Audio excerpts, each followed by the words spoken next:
Zikir akhir tahun dan doa bersama digelar tim pemenangan daerah Ganjar Mahfud Provinsi Sulawesi Selatan di posko pemenangan Ganjar di Jalan Jenderal Sudirman, Makassar.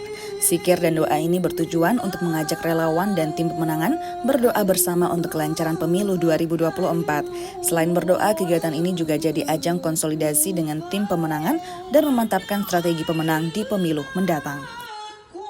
Sebenarnya instruksi ini bukan instruksi, tapi memang hampir semua TPD, hampir semua tim pemenangan Ganjar Mahfud itu membuat acara syukuran. Artinya kita memang berdoa dalam menghadapi atau memasuki tahun 2024 ini.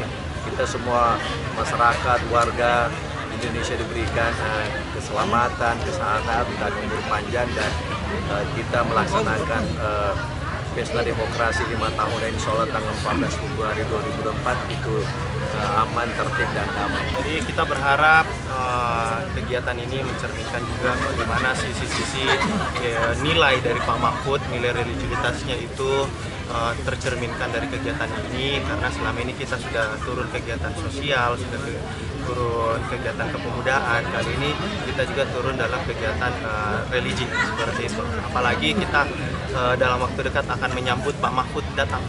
Ya, insya Allah awal bulan Pak Mahfud akan datang dan rencana mengunjungi beberapa pondok pesantren dan makam tokoh-tokoh masyarakat.